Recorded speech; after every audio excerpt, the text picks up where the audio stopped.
Setiap pasangan yang memutuskan untuk menikah, ya, pasti mendambakan agar bahagia pernikahannya.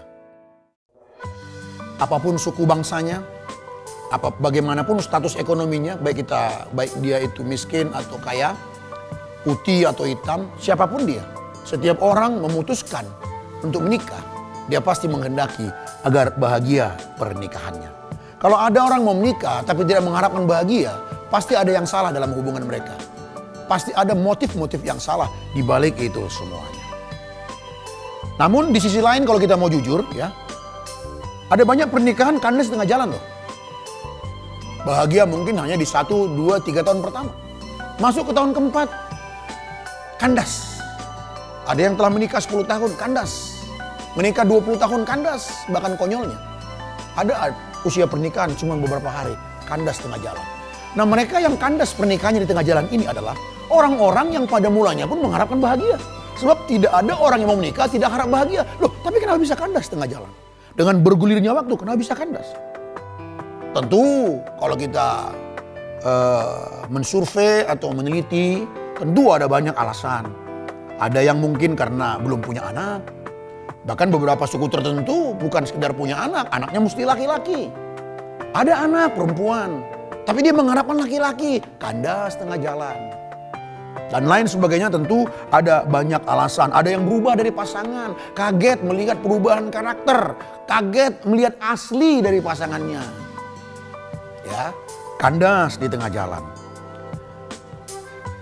Pemirsa Live Channel yang diberkati Tuhan, hari ini saya bagikan kepada kita bagaimana kita membangun pernikahan yang bahagia di dalam Tuhan.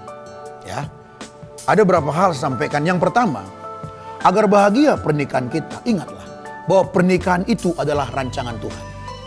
Ya, pernikahan itu adalah rancangan Tuhan. Pernikahan itu adalah gagasannya Tuhan.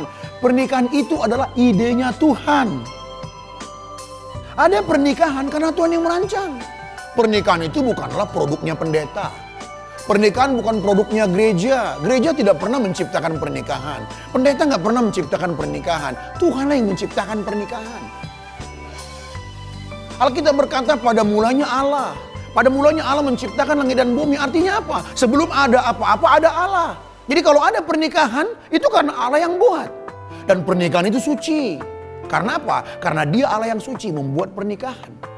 Pernikahan itu mulia, pernikahan itu kudus. Kenapa? Sebab dia adalah Allah yang kudus yang menciptakan pernikahan. Apapun yang Tuhan buat itu kudus, itu suci.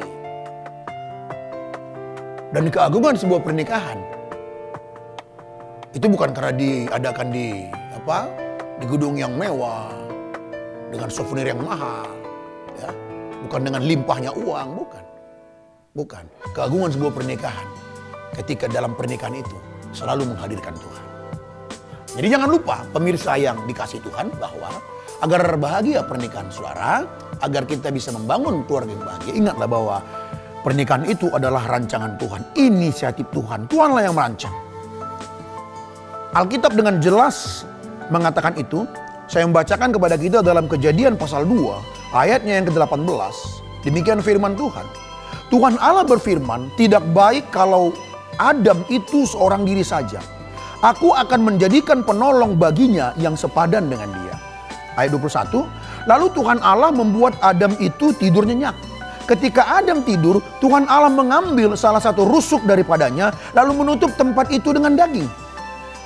Dan dari rusuk yang diambil Tuhan Allah dari Adam itu, dibangunnyalah seorang perempuan, lalu dibawanya kepada Adam. Lalu berkatalah Adam, inilah dia tulang dari tulangku dan daging dari dagingku.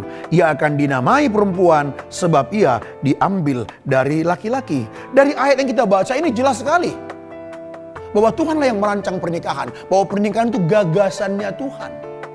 Perhatikan pemirsa Live Channel.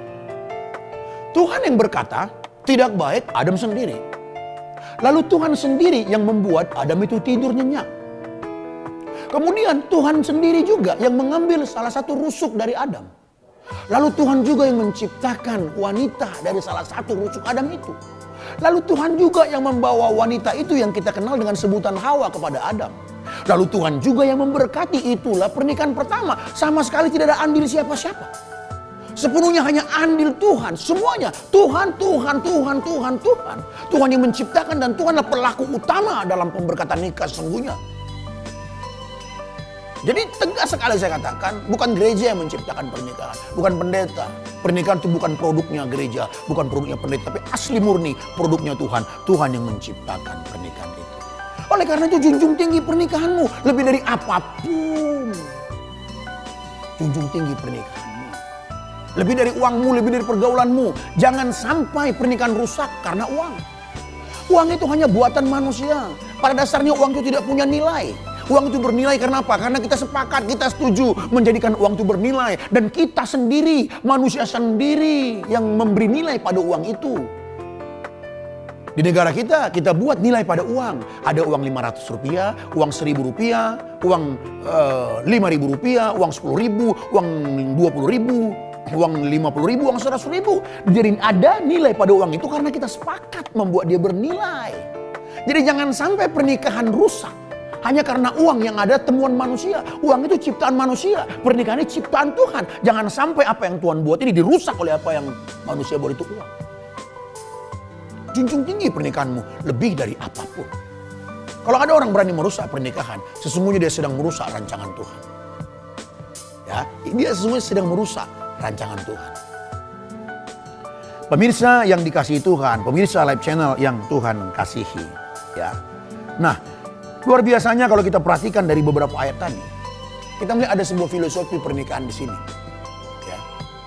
Jadi dikatakan tadi, ketika Hawa dibawa oleh Tuhan kepada Adam, ya, apa kata Adam?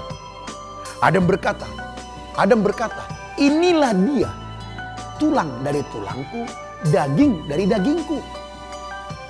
Inilah dia, tulang dari tulangku, daging dari dagingku. Ini sesungguhnya adalah sebuah ekspresi sukacita dalam bahasa Ibrani. Ini sebenarnya sebuah ungkapan kesukacitaan. Jadi mempelai pertama itu ketika melihat mempelai wanitanya, ada sebuah sukacita besar. Yes, inilah dia, tulang dari tulangku, inilah daging dari dagingku.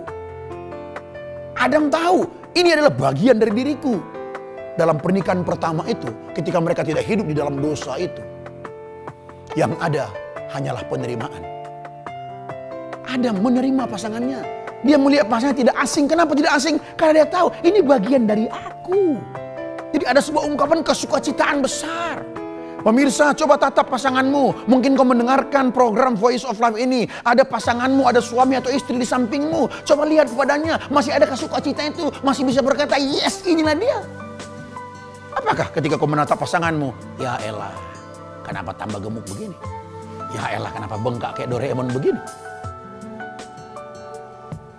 Harusnya jadi komitmen bersama adalah sampai kapanpun kita seperti mempelai pertama ini berkata, yes, inilah dia. Ada sebuah kesukacitaan, ada penerimaan. Tidak asing melihat pasangannya ketika mereka hidup, tidak hidup di dalam dosa. Tapi ketika manusia jatuh dalam dosa, ya, ketika mereka jatuh dalam dosa, apa yang terjadi? Melihat pasangannya yang ada penolakan, yang ada keterasingan. Mereka saling menatap. Ada sesuatu yang aneh, mereka menutup mata mereka. Mereka menolak, bahkan sampai Adam berkata, Adam menyalahkan Tuhan. Tuhan, wanita yang kutempatkan di sisiku itu, itulah sebenarnya yang memakan buah itu, lalu diberikannya kepadaku, makanya aku makan. Sesungguhnya yang salah dia. Karena hidup dalam dosa, karena kejatuhan di dalam dosa, melihat pasangan asing. Jadi asing melihat pasangan, kenapa jadi begini? Kenapa jadi nggak secantik dulu lagi? Tidak sanggup lagi menerima. Pemirsa yang terkasih, saya pastikan kepada pemirsa Live Channel, kalau kau hidup dalam dosa, yang ada penolakan terhadap pasangan. Kalau kau tidak hidup benar di hadapan Tuhan, yang ada asing kau melihat pasanganmu. Ada sesuatu yang aneh, ada sesuatu yang asing, dan engkau pasti ingin menghindar selalu rasanya. Dan saya sampaikan filosofinya yang kedua, di dalam bagian ini luar biasa sekali. Khusus buat suami-suami yang mendengarkan program ini, atau kaum pria yang mendengarkan program ini. Dikatakan tadi bahwa wanita itu dicipta dari tulang rusuk, bukan dari tulang kaki untuk diinjak-injak. Sekali lagi buat suami ataupun kaum pria yang mungkin mempersiapkan dalam pernikahan yang akan menikah, ingatlah bahwa wanita itu dicipta dari tulang rusuk, bukan dari tulang kaki untuk diinjak-injak, untuk diberlakukan tidak senonoh, untuk diberlakukan suka-suka. Biar seimbang Saya katakan juga kepada istri atau ibu atau wanita yang tentu akan menikah. Saya sampaikan, ingat bahwa wanita itu dicipta dari tulang rusuk. Bukan dari tulang kepala untuk mengepalai suami. Ini harus dipahami. Seorang istri, saya sampaikan dengan tegas. Sekalipun engkau lebih rohani, hai bu, mungkin engkau lebih rohani, engkau lebih cantik, engkau lebih pintar cari uang, engkau lebih, dan engkau lebih banyak dari suamimu. Tolong jangan ambil tampuk pimpinan dari suamimu. Karena Tuhan telah menetapkan suami adalah kepala dalam rumah tangga. Tapi sebagai suami, sebagai kaum pria, ingatlah bahwa wanita dicipta dari tulang rusuk, dekat di hati untuk dikasihi. Wanita dicipta, hai suami ingat, dari tulang rusuk dekat pada lengan untuk dilindungi. Jadi seorang istri, dari bagian firman ini kita bisa simpulkan, ya, seorang istri harus merasakan dua hal ini. Cinta, kasih dari pasangannya, dan perlindungan dari suaminya. Itu sebabnya seorang istri, dia harus nyaman sekali duduk dekat suaminya. Dia harus nyaman sekali meletakkan kepalanya di pundak sang suami seraya berkata, oh my darling. Jadi kalau ada seorang istri atau suami tidak nyaman bersama dengan pasangannya, pasti ada yang salah dalam hubungan mereka. Itu luar biasa, pemirsa yang dikasihi Tuhan, ya. Jadi ingat, agar bahagia pernikahanmu, ingat ini. Pernikahan itu adalah rancangan Tuhan. Tuhan yang merancang, jangan dirusak apapun alasannya. Tidak ada alasan yang bisa merusak pernikahan. Tidak ada yang bisa. Lebih banyak orang sekarang melihat pernikahan itu barang murahan. Pernikahan dibuat barang murahan. Mereka tahu Tuhan yang memberkati. Mereka tahu itu adalah rancangan Tuhan. Tapi dia buat murahan. Seenaknya tukar tambah dan sebagainya. Orang seperti ini punya bakat masuk neraka kalau dia tidak bertobat. Nah itu yang pertama, pemirsa yang dikasihi Tuhan, pemirsa Live Channel, agar bahagia pernikahanmu, ingatlah pernikahan itu adalah rancangan Tuhan. Yang kedua, agar bahagia pernikahan, jangan punya tujuan yang lain. Biarlah masing-masing keluarga itu memiliki tujuan yang sama. Apa itu? Memuliakan Tuhan. Jadi baik suami, baik istri, ataupun anak-anak, kalau sudah Tuhan karuniakan anak-anak, satu keluarga ini tujuannya cuma satu, yaitu memuliakan Tuhan. Apa arti memuliakan Tuhan? Memuliakan Tuhan artinya membuat Tuhan lebih dari semuanya. Menempatkan Tuhan pada tempat yang tertinggi, itu arti memuliakan Tuhan. Memuliakan Tuhan bukan sekedar berkata dengan mengangkat tangan, oh Tuhan aku memuliakan Engkau.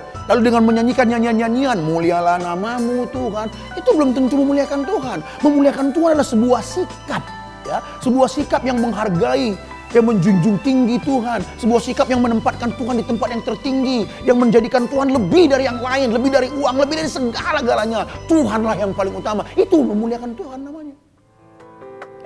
Kalau masing-masing pasangan suami istri punya tujuan yang sama, yaitu sama-sama memuliakan Tuhan, rasa trust akan terus bertumbuh. Rasa percaya terhadap pasangan makin tumbuh. Satu kali sang suami pulang malam, sang istri tidak khawatir, tidak berpikiran negatif, tidak merasa suamiku diambil kuntilanak, tidak. Sekalipun pulangnya jam 1 pagi, jam 2 pagi, dia tidak curiga seperti itu. Dia hanya menyerahkan pasangannya. Kau serahkan pasanganku padamu Tuhan. Jam 2 pagi, jam 3 pagi. Belum pulangnya Tuhan. Aku tahu kemuliaanmu sempurna. Aku percaya. Aku kenal betul siapa suamiku. Aku kenal betul siapa istriku. Tidak mungkin yang macam-macam di luar sana. Karena aku tahu pasanganku takut akan Tuhan.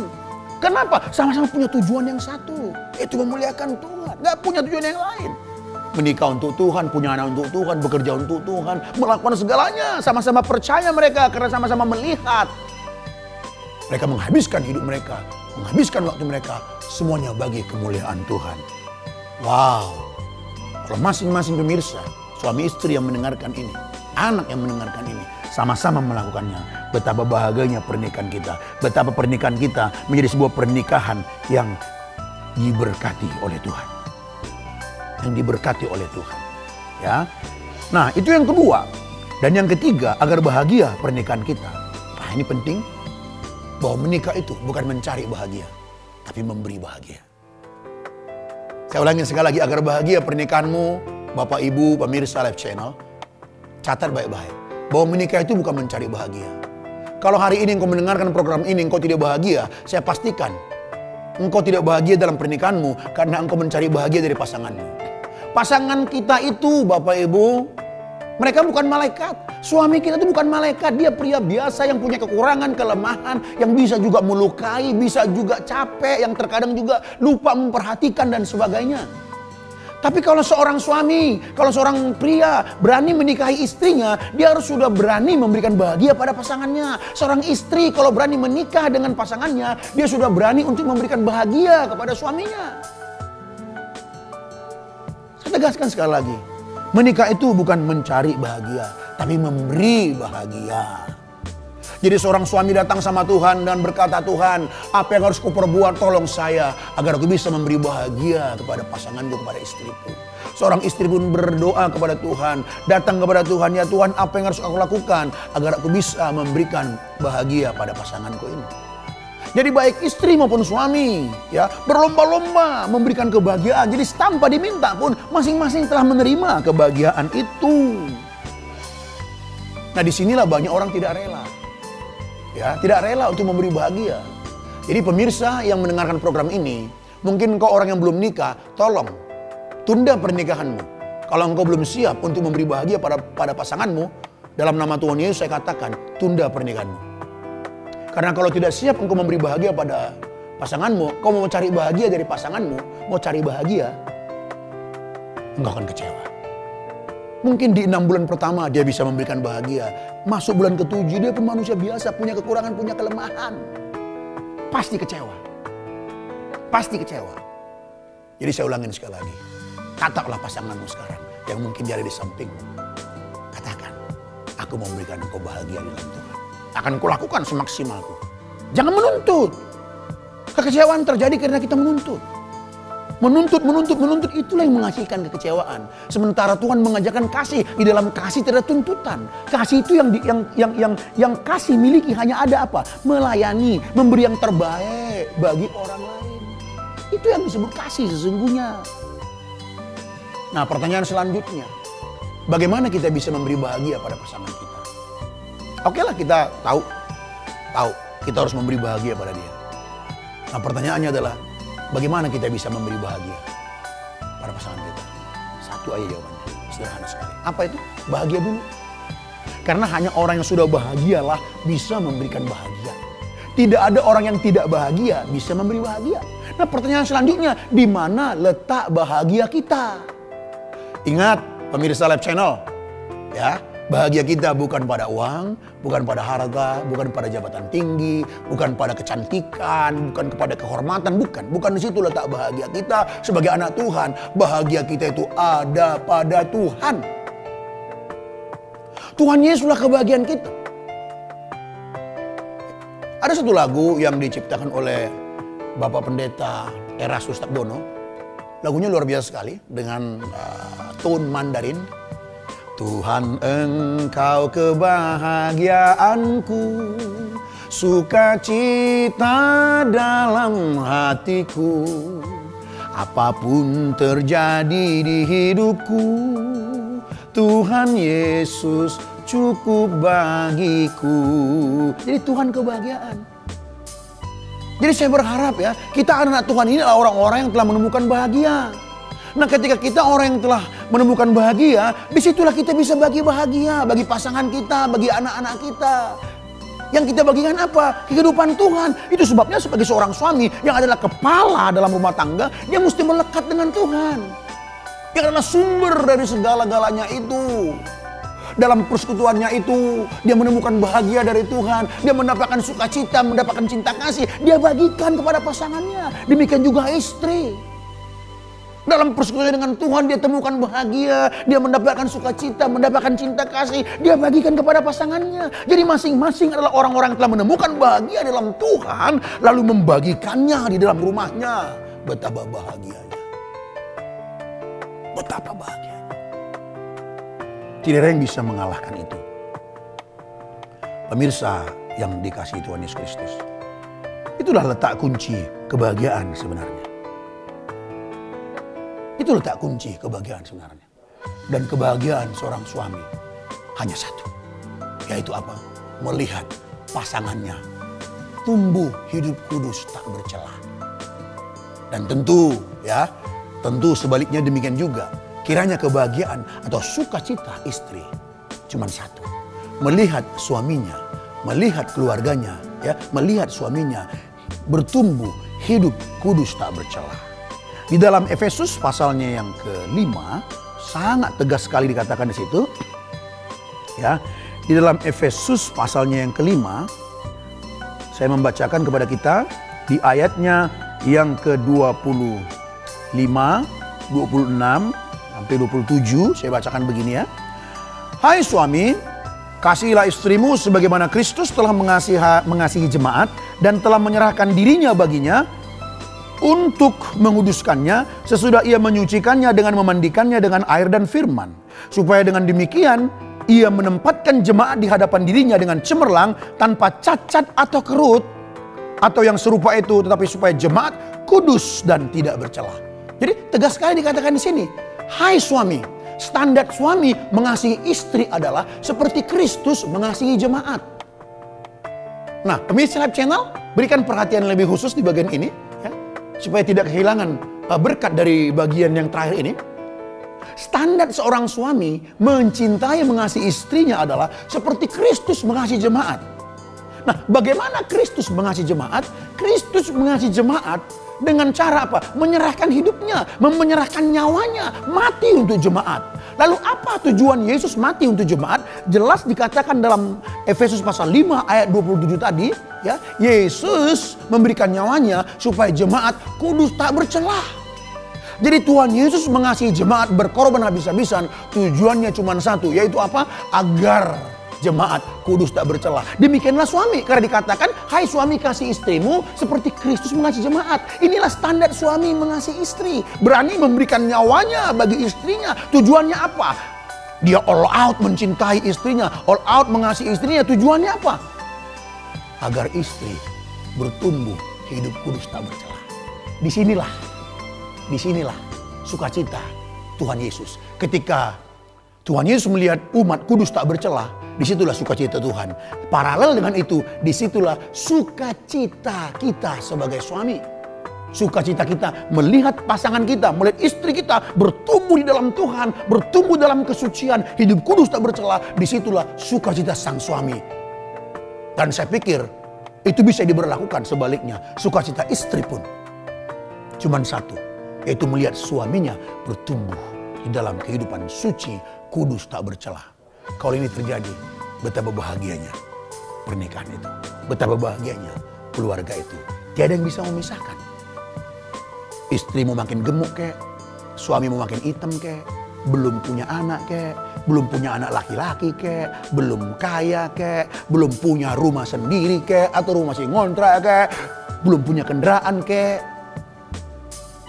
Tiada bisa menghancurkan cinta mereka. Kaya, punya rumah bagus, semuanya pun tidak bisa memisahkan mereka. Sebab banyak juga pernikahan rusak. Waktu masih sama-sama susah, betapa saling menghargai, betapa saling mencintai. Tapi ketika uang banyak, sudah lupa cintanya yang dulu. Sudah lupa komitmennya yang dulu, memberi bahagia pada pasangannya. Sangat tragis sekali. Jadi ketiga hal ini, agar bahagia pernikahanmu, boleh evaluasi sekarang, ingatlah bahwa pernikahan itu adalah rancangan Tuhan. Jangan rusak. Kalau engkau rusak, engkau sedang melawan Tuhan. Ya, engkau sedang melawan Tuhan. Yang kedua, jangan punya tujuan yang lain. Jangan punya tujuan yang lain. Masing-masing satu keluarga kita, tujuan kita cuma satu. Memuliakan Tuhan. Menempatkan Tuhan di tempat yang tertinggi. Menjadikan Tuhan lebih dari yang lain. Kita menjunjung tinggi. Kita menghargai. Kita menghormati Tuhan. Yang kita terapkan dalam kehidupan kita sehari-hari. Dan yang terakhir, menikah itu bukan mencari bahagia, tapi memberi bahagia. Bertarunglah, lakukanlah yang terbaik untuk kebahagiaan pasanganmu. Dan kiranya kebenaran firman ini membangunkan kita semua, mengharmonikan kembali hubungan kita, menyatukan cinta yang sudah mungkin retak. Kiranya kebenaran firman Tuhan ini sungguh-sungguh memberikan kita kesegaran, memberkati kita semuanya.